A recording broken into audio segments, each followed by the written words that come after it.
Hello, everybody. Can everybody hear that wants to hear what's going on? Is it too loud for either of you? No? Okay. For those of you who don't know me, I'm Barbara Hart. I'm the managing editor of The Mountaineer, and I organized this roundtable discussion just so everybody could sit down at the table together and share their ideas for the future of Gilpin County. A roundtable is very informal. There's no moderation except to make sure that everybody is being kind and polite to each other, that nobody from the audience is interfering. The audience is here to listen. They're not here to interact with you. You are here to talk to each other and to explain how you feel about certain things in Gilpin County. The questions came into the email that was designated for this. It's an email that we use every time we have anything to do with candidate forums. It started a couple years ago. We do it in Gilpin County and in Nederland. If the questions came in any other way, they are not included in these questions. I'd like to welcome both Marie Mornis and Jessica Kays, and appreciate you both being here to discuss the future of Gilpin County from your eyes.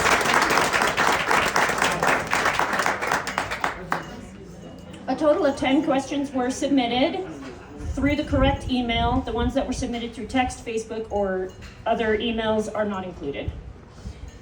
I'd like to open it up now for a 5-minute speech from each of you, up to 5 minutes.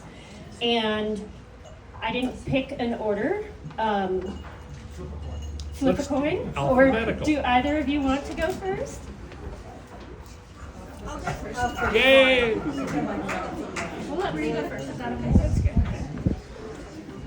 Good evening, everyone. I am Marie Mornis. I am Commissioner Marie Mornis, and I want to, some of you may know me and some of you may not know me, or some of you may think you know me, but I'll give you a little bit of background about myself.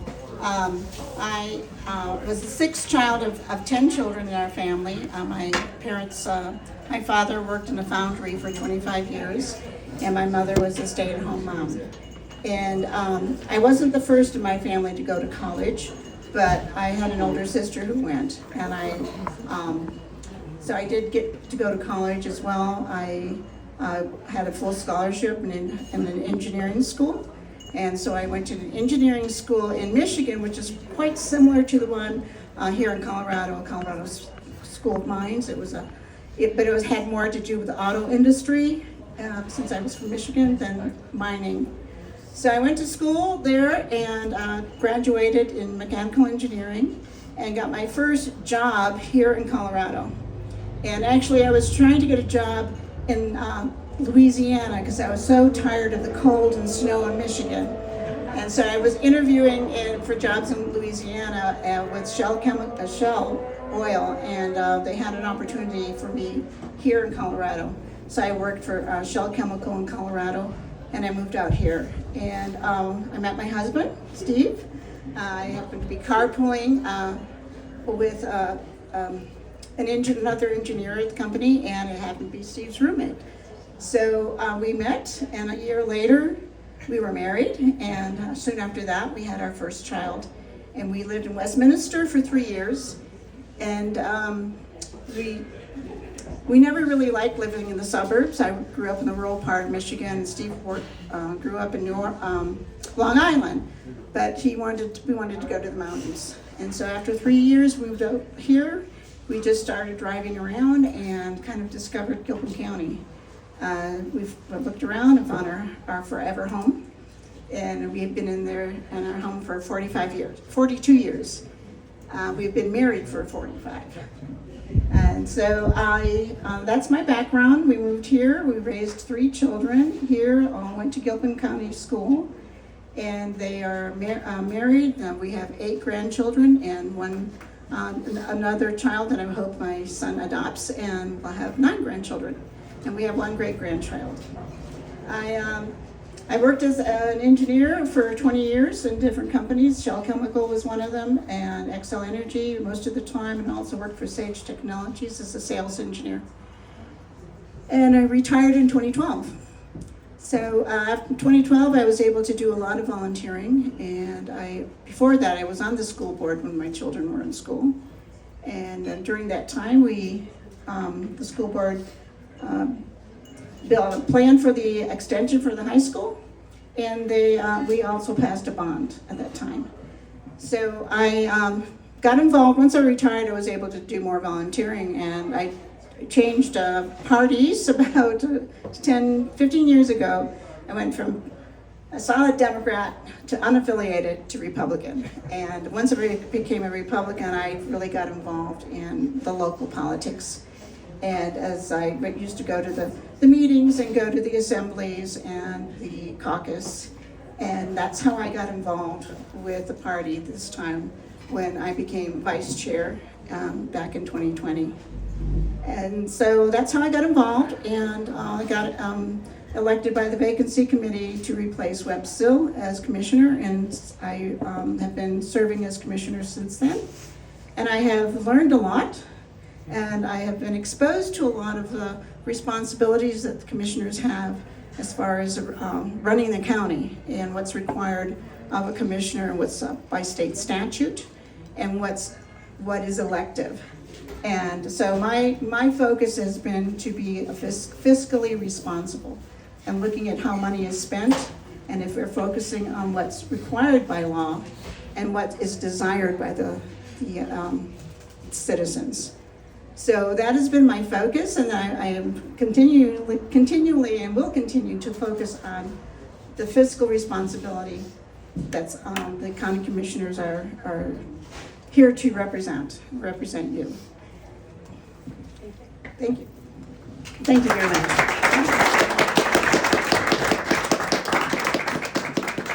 Just leave it on the table. Okay. Hello everyone, I am Jessica Kays, also running for County Commissioner in District 1. I have had the privilege of calling Gilpin County my home for the last 30 years. I did graduate from Gilpin County High School. I am a single mother of 3 amazing boys. They're 20, 22, and 26, 2 of which also graduated from Gilpin County High School. I have 25 years of working in and for Gilpin County, twice as an elected county clerk. I've also been staff, and for the last 13 years, I have been the IT consultant for Gilpin County. So I work on a regular basis with all departments in the county. The reason why I started to run, or why I am running, is because I believe in being the change you want to see. So I have a passion for Gilpin County, I have a passion for the residents, and I have a passion for this community. I believe in giving back a voice to all residents and making sure that you are heard in what you need and what you want. I am fiscally conservative. I have a focus on fully funding the rec center out of the county general budget, building on the wildfire and emergency preparation funds and plans, maintaining and collaborative and effective relationships with leaders from all of the entities in and around Gilpin County. So tonight I'm here and I'm happy to engage with Marie to talk about the future of Gilpin County.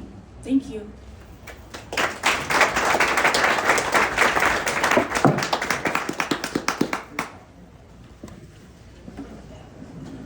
Thank you both.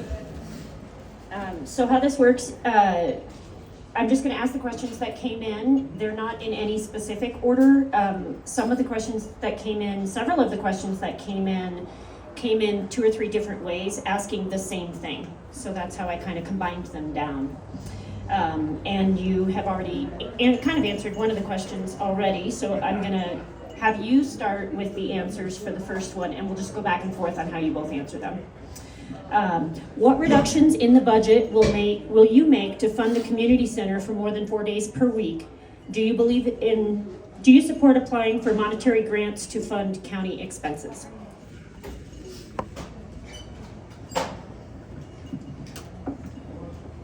So right now, in the budget is $1.3 million for our food bank, which we know will not need to be every single year.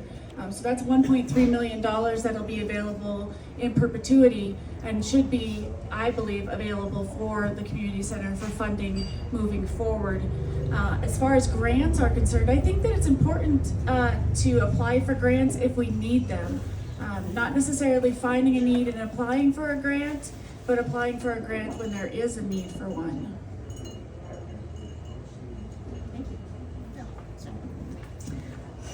As speaking about where to find funding, I think one of the things that we can do is not even build the $1.5 million food pantry or a community annex. I don't believe we need a commercial kitchen, and as far as the extra offices, I don't believe we need a new building. So that would be a $1.5 million budget savings if we don't spend that. I know the intent is to have it all covered with grants, or a majority covered with grants, but we don't have those grants at this time, and there's no guarantee we're going to get them.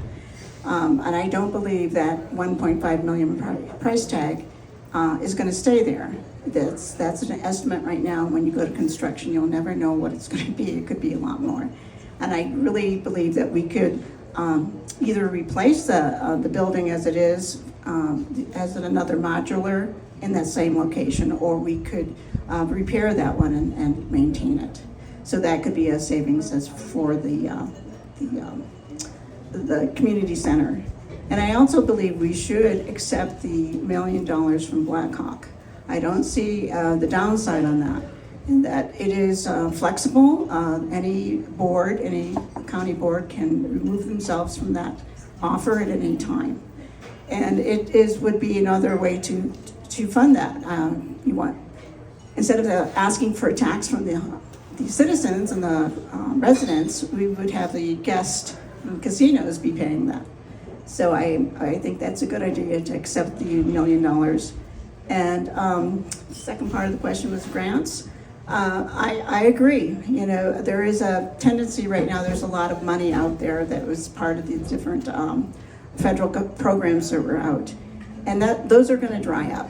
And so as long as we apply for grants for infrastructure or for capital projects, then I think it's okay. But when we start applying for grants that require hiring new personnel, once those grants are gone, we're going to be responsible for maintaining that personnel. So I think going for grants is acceptable in certain occasions. Thank you. Thank you both. One of the emails I received stated, there needs to be more communication and collaboration between commissioners. It does no good to continually vote no against other yeses and vice versa. Will you be able to work as a team with the other commissioners to accomplish the county goals? I've been accused of being the candidate of no, and I am proud to be a candidate of no, because there are 3 different individuals on the commission, and we are not all going to think the same. And there's going to be times when, hopefully, there's a different dynamic between the commissioners. I have no animosity towards the other commissioners. We just have a very strong difference of opinion on what the role of government is and how to spend the money for the government. And so I believe, as far as, I don't believe we don't get along. I really think we get along very well. We have differences of opinion, and that's going to happen. And I have no animosity. We get along fine when we're in a social gathering, and we have similar interests. We share information about our families. So I disagree with the fact that we're not getting along. It's just that we don't think the same, and sometimes that is shown and exposed during a voting process. Thank you.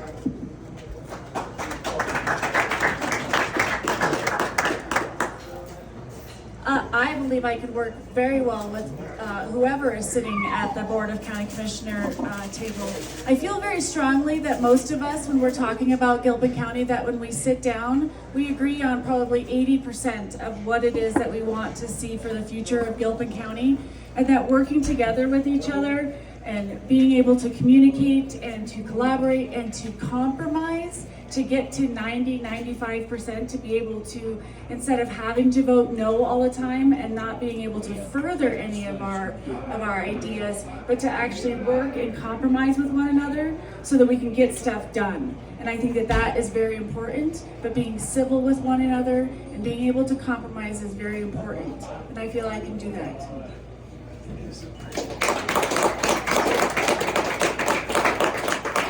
Thank you. This one came in twice. More about the Republican Party than directly Gilpin County. Recently, the chair of the Colorado Republican Party sent an email promoting the burning of pride flags. How do you feel about this email, and do you support this idea? Look how Bush is that. It came from the candidates, and it is a great question. I do not support this email. I do believe in inclusivity, and I believe that people can do whatever they want, and I don't believe in burning any flags, whether they be the American flag or the LGBTQ plus. So I strongly oppose Dave Williams' stance on his email.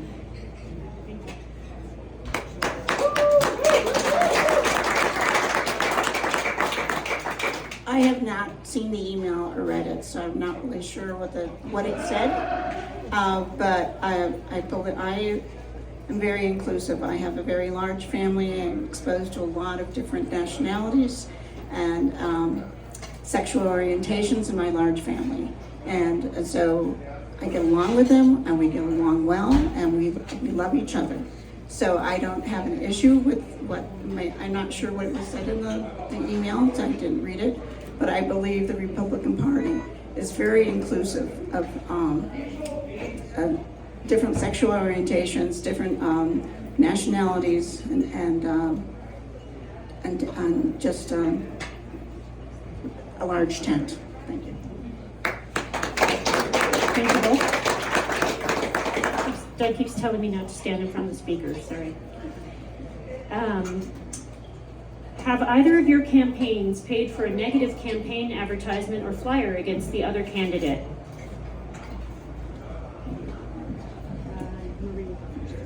No. Mine is not, no. And I don't support that. If somebody from my campaign sent out something that I was aware of, or one of my supporters, and I was found out and was aware of that, I would have shut it down immediately. No one, I have not been involved in that, and I am not aware of anyone. I have suspicions of who might have done it, but I am not aware of anyone who has done it that supported my campaign. Thank you.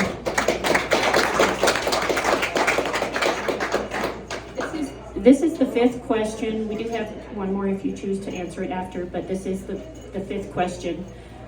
If you could ask one question directly of your opponent, what would you ask?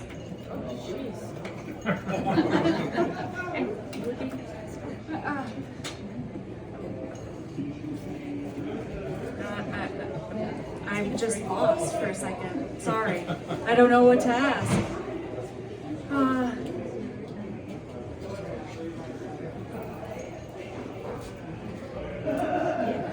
Has been being a commissioner all you expected it to be? I really didn't have a strong opinion on what a commissioner's responsibility was. My mentor was Webb Sill, so yes, I believe he explained things to me, and he shared things with me about being on the commission. And it is actually more than I thought it was going to be as far as the expansive responsibilities, and I take that very seriously.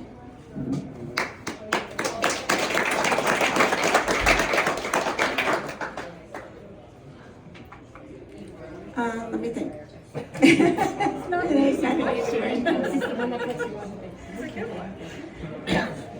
I guess I'm kind of curious of what you think about the shooting range, because there hasn't been any questions about that, and just wondering what your position might be in that. The shooting range, I think that we need to have something. I'm concerned that we're spending that amount of money for a facility that is significantly far away for a lot of our residents. And now there's kind of a stall there, so I would like to see something closer for all of our residents.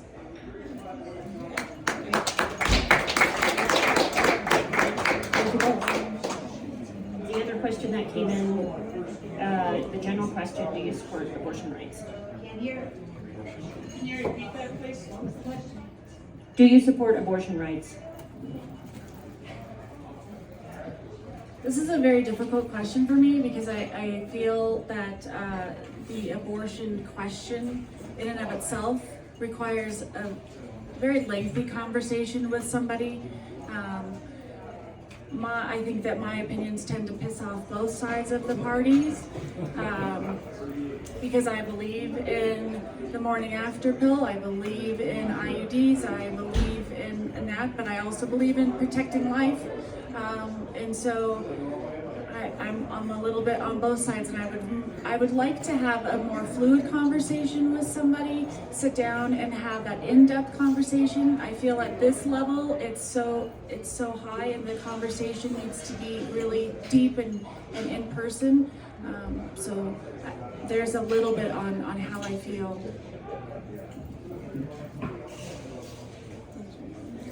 Okay.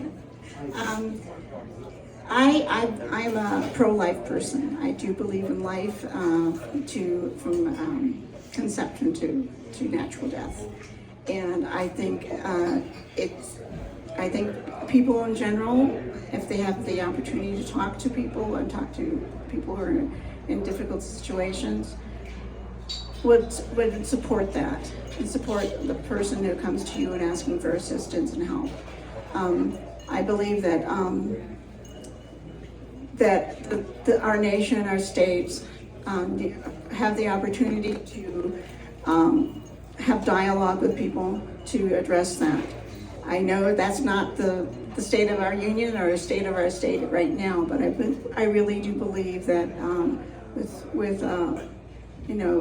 with people's conscience and understanding about life, that they will eventually come to the conclusion that it is very important and try to minimize the amount of abortions that are in this country. Thank you. Thank you both. Those are the combined questions that came in. Would you like to open it up for any questions from the public? I would not. You would not? No, how do you feel about that?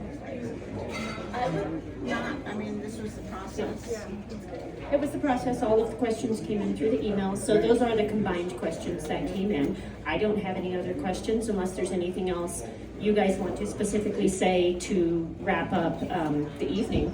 That's kind of what we had in mind.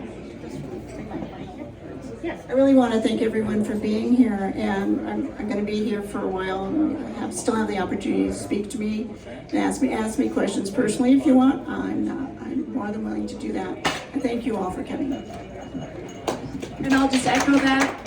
Thank you all for coming and taking time out of your Saturday evening on a beautiful sunshiny day to come hang out with us.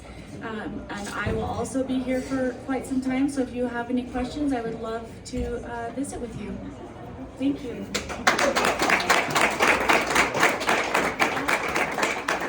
Thank you very much to Barb and Mandir for putting this on for everybody.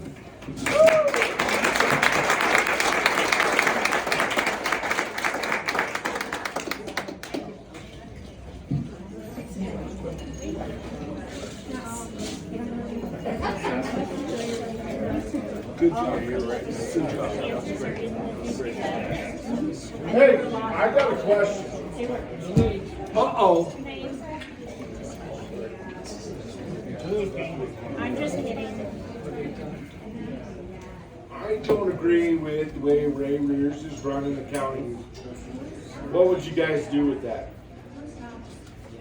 I think that they want to speak to you individually and not speak in. In public about. Well, no, all they that? just asking who's speaking. Yeah. I'll talk to you. I think both Marie and Jessica would be happy to answer your question individually. That's all right. That was just a question that, No, I get it. that I cared about. Yeah.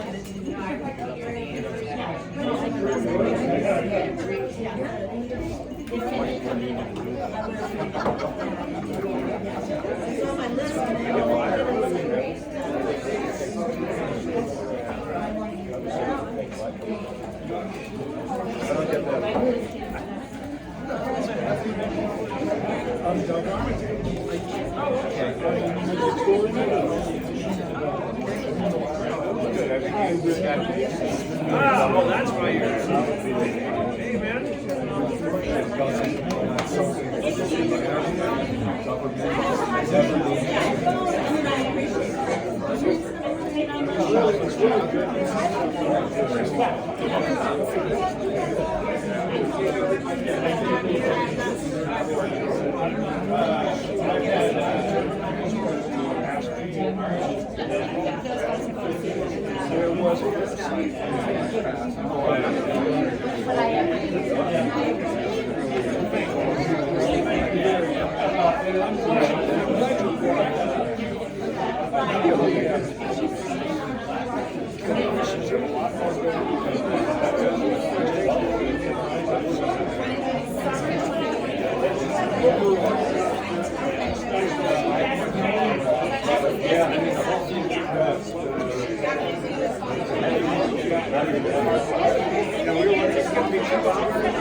What I really need, because this was, when I did roundtables, and not only I did two before